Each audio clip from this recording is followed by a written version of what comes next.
किसी को गीता में ज्ञान ना मिला, किसी को कुरान में ज्ञान ना मिला।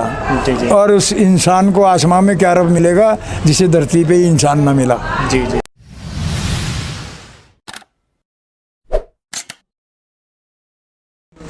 साथियों नमस्कार, मैं आपका दोस्त अनिल कुमार और आज हम बात करने वाले हैं एक सोशल मीडिया पे फेसबुक पे एक उभरे हुए बागी ग्रुप में।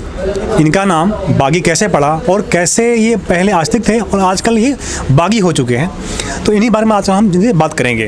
मैं पहले आज से करीब 12 साल पहले कट्टर हिंदू था। जी जी जी। मैं तमाम तीर्थ यात्राएं भी करी है, संघ भी ज्वाइन किया था मैंने जी। और बीजेपी में भी रहा हूँ जी। लेकिन 12 साल पहले एक मेरे साथ ट्रेजेडी हो गई थी। जी जी। क्योंकि मेरा परिवार, मेरे मिलने जुलने वाले सब जो हैं वो एक कट्टर हिंदू हैं। जी जी। और एक तरह से हम ब्राह्मणों के जजमान भी हैं। जी जी। और मैं एक सवर्ण से आता हूँ। जी जी जी। लेकिन मैं ट्रेजेडी हुई तो मेरा जो लड़का था जी। वो हनुमान को बहुत मानता था।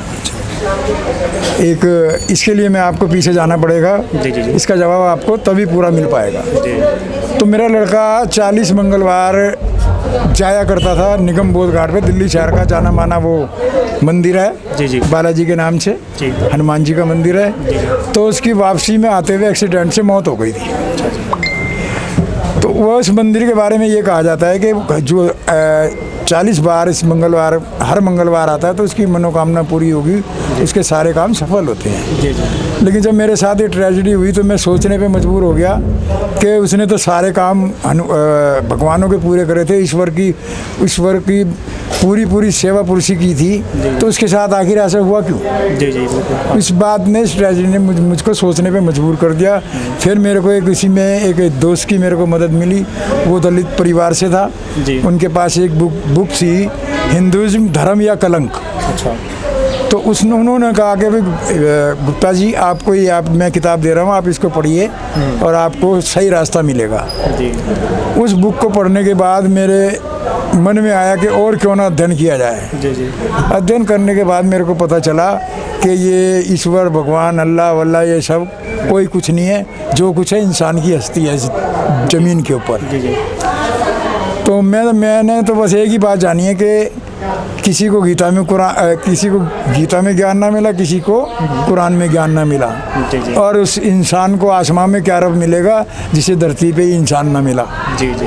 क्योंकि ये धरती है इंसानों की, बिल्कुल बिल्कुल सर। और इंसान बन के ही रहना है। जी बिल्कुल। इससे बड़ी कोई बात नहीं है। फिर मैंने बहुत गहराई से अध्ययन किया तो मेरे हाथ एक दिन नवभारत टाइम्स का संडे एडिशन मिला था। अच्छा। उसके अंदर थॉट्स आते थे। जी। उसमें बुद्ध जी के 11 थॉट्स थे। जी जी। मैं उनसे इतना ज़्यादा प्रभावित हुआ था, उनके 11 थॉट जो मिले थे मेरे को पढ़ने के लिए, वो मैंने बाकायदा लेमिनेशन भी कराए थे, अपनी बाकायदा डायरी में भी नोट किए हुए आज की तारीख में। मतलब इतने ज़बरदस्त विचार थे। वहाँ से मेरी एकदम बुद्धि पलटी। मैंने एक चीज़ उनसे सीखी कि इनको मानो मत, इनको जानो। जी जी। अगर आपने इनको जान लिया, ईश्वर, अल्लाह, गॉड, अगर आपने इनको जान लिया तो फिर आपको इनको मानने की ज़रूरत नहीं पड़ेगी। जी जी। तो कुल मिलाकर ये है कि मैं एक सवर्ण होने के बावजूद एथिस्ट बना। तो आजकल का जो माहौल चल रहा है, आजकल का जो परिवेश है, समाज है, और दलितों के लिए तो मैं एक बात ज़रूर ये कहना चाहूँगा कि जब मेरे जैसा सवर्ण एक नास्तिक बन सकता है, विचारों को अपनाओ, अच्छे विचार हों किसी के भी तो उनको ज़रूर अपनाओ। जी जी।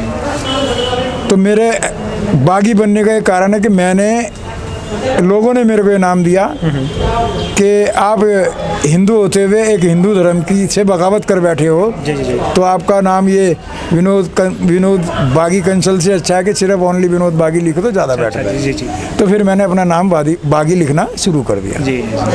और मेरे को 12 साल हो गए सोशल मीडिया पे। जी जी। मेरी कोशिश यही रहती है कि लोगों को अंधविश्वास से, पाखंड से, इन ब्राह्मणों के पाखंड से बचाया जाए जितना हो सकता है। मैं करने की कोशिश करता हूँ। और हमारे देश की समस्या आतंकवाद नहीं है। जी जी। हमारे देश की सबसे बड़ी समस्या है ब्राह्मणों द्वारा रचे गए ये प्रपंच, ये पाखंड, जिसमें हमारे देश की पब्लिक अपने खून पसीने की गाड़ी कमाई को मंदिर की भेंट चढ़ा देती है, ब्राह्मणों के चरणों में रख देती है अरे जब वो भगवान सबको देता है तो ब्राह्मणों को भी चाहिए कि वो भगवान से मांगे। बिल्कुल बिल्कुल, जी जी। तो मेरा कहना यही है कि इनको मानो मत, इनको जानो, और एक बार जब तुम इनको जान जाओगे तो आप खुद ब खुद पाखंड से बाहर आ जाएंगे, अंधविश्वास से बाहर आ जाएंगे। सवाल क्या भाई, राजनीति के ऊपर? तो सबसे लास्ट में मैं पूछना चाहता हूँ कि सर, नास्तिकता का असर जो है राजनीति के ऊपर सर क्या असर जो है आपका पड़ेगा आने वाले समय में? जबकि आज हम देखते हैं कि जो सर राजनीति है आज सर जो है एक राष्ट्रवाद सर आपका सर जरूर आप सर ले चुकी है। इसमें आपका सर आप सर देख भी सकते हैं कि जितना सर जो है धार्मिक कट्टरवाद है उतना ही इसमें आपका सर जो है राजनीति में आपका सर जो है एक राष्ट्रवाद आपका हो चुका है। सही सर। देखिए, नास्तिकता का असर है कि हमारा भारत देश एक धर्मांध लोगों का देश है। जी जी। और इस बात को हमारे सुप्रीम कोर्ट के चीफ जस्टिस साहब भी कह चुके हैं कि हमारा भारत देश 90% मूर्खों का देश है।